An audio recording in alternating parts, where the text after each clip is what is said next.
Hey friends, Chris Crone here, and today we're talking about real estate for beginners. Real estate has a language to it, and if you understand some of the most important basic words and principles, it can help you understand how to make a lot of money.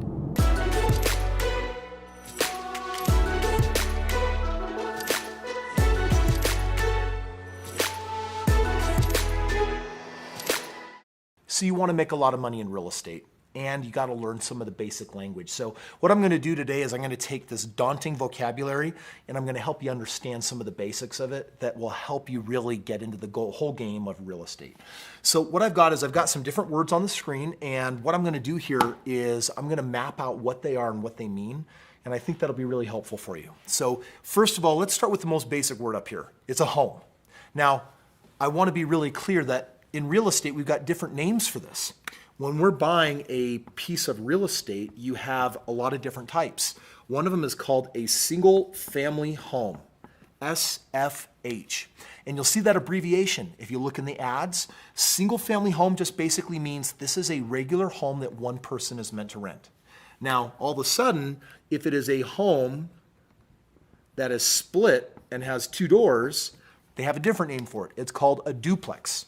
Okay, and then of course, if you have one home with a single door, but it's connected to a whole bunch of other homes just like it, it's probably called a condo or a townhouse.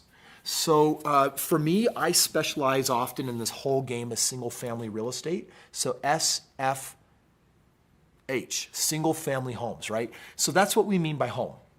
Next, I want to talk about the word equity, and I want to talk about the word mortgage, okay? If I want to buy a home, and let's say this home is $150,000 US, then most people don't have $150,000 saved up in the bank. How are young people buying houses? Well, what they'll do is they'll go to a bank, they'll give the bank a little bit of money, and the bank will give them a mortgage.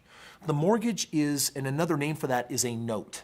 That's where the bank says, all right, we looked at your job history, we looked at the money you're making, we feel comfortable with you, we're actually going to give you a mortgage, which means we're going to lend the money you don't put up. So let's just say for a moment you put up the typical 3%, 5%, but for easy math today, we'll call it 10%. Let's say you came up with $15,000, then the mortgage would be for the difference. So 150 grand minus this 10% down as in down payment, would be the remaining balance of $135,000. So I put $15,000 of a down payment, and there was a $135,000 mortgage. Now that mortgage is going to come with an interest rate because the bank's going to say, we're not giving you our money for free.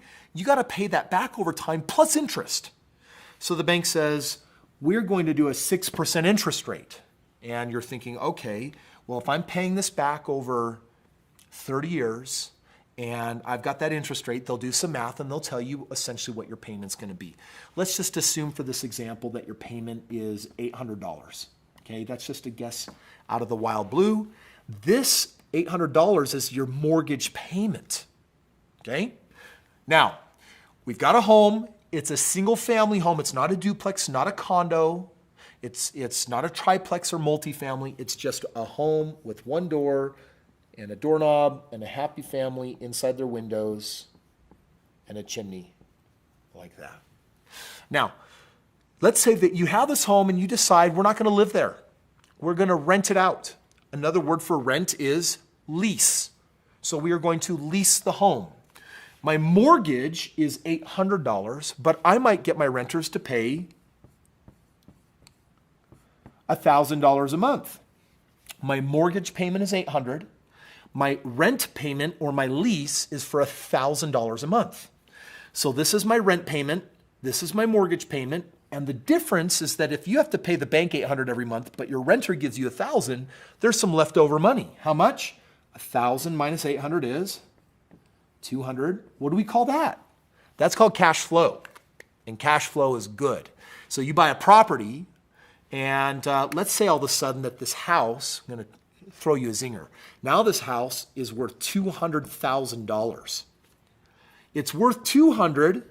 You bought it for $150. You put $15,000 down, you got a mortgage for $135,000, but it's worth $200,000. Here's the question. How much equity does it have? What's equity? The equity is the difference between what it's worth and what you owe. So in this case, $200,000 minus the $135,000 is $65,000 of equity. Isn't this awesome? Are you learning this language? You can rewatch this video. These are the basics that you want to get really comfortable with. And literally in the beginning, just copy me. Just copy what I'm saying because I'm telling it to you the right way. Okay? So I have $65,000 of equity. You might say, but Chris, what about my $15,000 that I put down? That's now part of the equity because you would get this $50,000 out plus the $15,000 you put down. The equity represents the total amount between what it's worth and what's owed. By the way, when you do investment real estate, you're looking for equity and you're looking for cash flow. So I wanted to, teach you these basics so that you understand equity is a very good thing. Cash flow is a really good thing. Now, before we get to these two real quick, let's just do a quick summary on the story that we've told so far. This is a home. It is a single family home, single dwelling meant for one family. It's not a condo. It's not a townhome. And it's not a duplex, it's not a triplex, it's not multifamily. And this house, at the time, I bought it for $150,000. It was worth $200,000. I bought it because it had equity into it. Right there, I bought it. It had $50,000 of equity, $200,000 minus $150,000. But then I put $15,000 down to now have a mortgage of $135,000, and my total equity between what it's worth and what's owed now is $65,000. My mortgage payment is $800 a month, but I chose to rent it to somebody else. They're paying me $1,000 a month. That leaves $200 a month left over every month. That's called cash flow. Now, a couple more things that you'll want to know so you can tell the full story. This $800 a month, is that your PITI? What, Chris? Principal, interest, taxes, insurance. A bank will normally wrap all four of these core components into your mortgage payment. The reality is that your mortgage payment on this $800 might actually only be like $720. The other $80 might include principal, interest, and then taxes and insurance. So your payment, when you make a payment every month, a part of it goes to principal. That means paying off this $135,000. A part of it goes to interest because the bank's got to make money. A part of it has to go to taxes. They'll actually say, hey, we need to make sure you pay your taxes because if you don't, then the county will put a lien on this property and that will encumber the property. Encumber means they're going to weigh it down and the bank says that's a threat to us because we only want our loan to be the loan on it. So every month we're going to take 1/12 of your taxes every month, and after a whole year we will have collected a year's worth of taxes and we'll have it automatically paid off so that you don't get behind on paying your taxes. And then insurance. The bank says, dude, the house could burn down. You guys could be crazy irresponsible or freak of nature, act of God. Something wild happens if there's a flood, an earthquake. And if that house gets hurt, we need to know that our money's not just lost. So we're going to have it insured. Banks will not give you a loan without insurance. So PITI stands for principal and interest. That's the core payment for paying this off over time plus the interest. TI is taxes and insurance to make sure that the property doesn't get encumbered with unnecessary debts added on that could threaten their mortgage position. And insurance just means that it's covered. Now, we've just spent this video training you on all the basic language of real estate. Here's the last one. Buy low, sell high. What does that mean? I don't want to take it for granted. You need to know it. Buy low, sell high is encapsulated in this very basic idea that it was worth more and I paid less.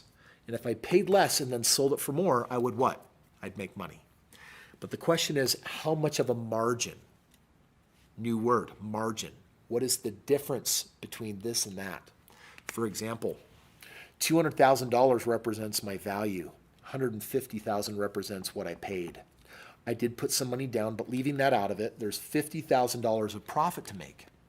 When you go to sell it, if you were wrong on your margin here and you could only sell it for $160,000, then you're like, well, Chris, there's still at least a $10,000 difference between $160,000 and $150,000. And then I would say, what about realtor fees that are 6%? 6% of $160,000 is almost $10,000. So that's now wiped out because there's costs when you sell this stuff too. So you think about all these things. So when you buy low, it's like, I got to buy low enough to create a tangible benefit when I sell high. I got to buy low enough so there is a significant difference so that after all my costs, I still make enough money that says this was worthwhile for me. Friends, this is the story of real estate investing. That's what home, mortgage, equity, lease, rent, principal, interest, taxes, insurance, and buy low, sell high all mean. And if you get this languaging down, you're going to have a 6-month head start on me that just was confused after my first 6 months of working with my mentors. Let's just give you the unfair advantage and get you rocking it out now. Watch this again, practice it, learn it. Hey friends, thank you so much for watching this video. I hope this information was very, very useful for you, helpful for you in learning the basic language of this incredible world of real estate. Listen, it's foreign stuff, but if you learn it, you can do extraordinary things, and it doesn't get a whole lot more complicated than this. There are more advanced terminology, but right here we've covered all the basics. I hope you enjoyed this video. Like it if you did. Please share it with anyone else that's trying to get in the game of real estate. And for you, make sure you're a subscriber. We got a lot more to teach you. We got a lot more to share. And as always, check out my website. Description's in the link below. I love giving people shortcuts to creating a lot of money right now.